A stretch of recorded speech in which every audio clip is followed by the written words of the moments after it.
been getting a lot of questions about Achilles tendonitis, specifically what's causing Achilles tendonitis. And Achilles tendonitis can actually be really common in people that are extremely active, specifically the running population. And so that's what I'm going to address today, because I think there's a lot of confusion with runners on why they're getting Achilles tendonitis when they're really active and they don't feel like they're changing that much of their routine to be having this type of pain.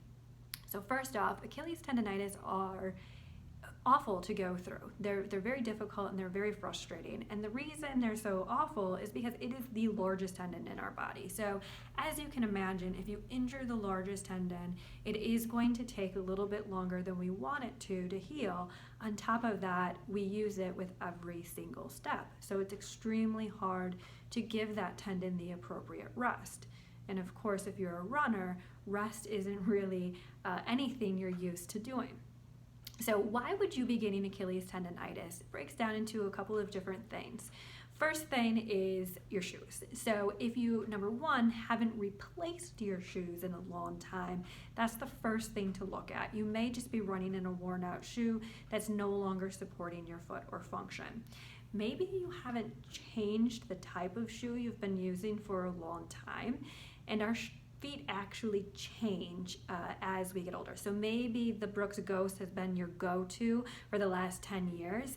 Maybe it's the wrong shoe for you now, and that has to be looked at again. Most running stores now do a lot of cool assessments with the way you're running and can kind of guide you. So if you haven't done that recently, you should probably do that again.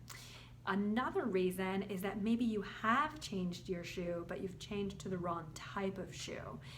Changing the pitch has been really popular recently to help us improve our form when running. And a lot of people are trying to strive for that midfoot strike, which is great. It's actually a better form of run.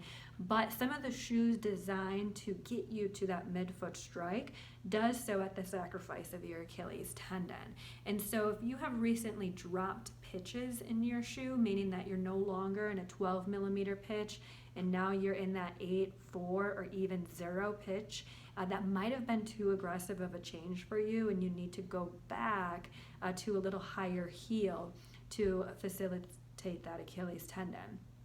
Now, some other things that can kind of pop up that we may not think about too routinely is the terrain. Now, some of us will switch back and forth from treadmill to outdoor running or try to change our routes up a little bit, but there is something to be said about changing your incline. And so if you're all of a sudden starting to do more hills or more trail running than you usually do, that also puts a lot of stress and force on that Achilles tendon.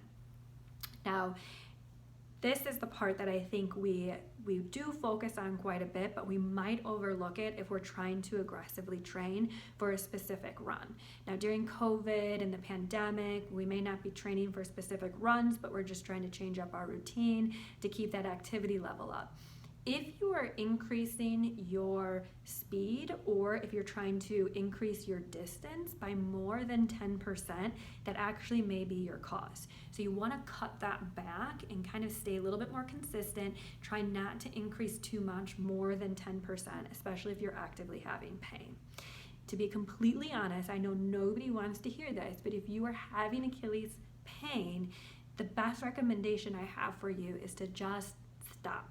Give yourself a 2-week break from running. And I know that sounds horrific to some of you that obviously love running, but that 2-week break can give your tendon that time to heal and reset itself, and then you can slowly get back into training and not have this become a chronic issue.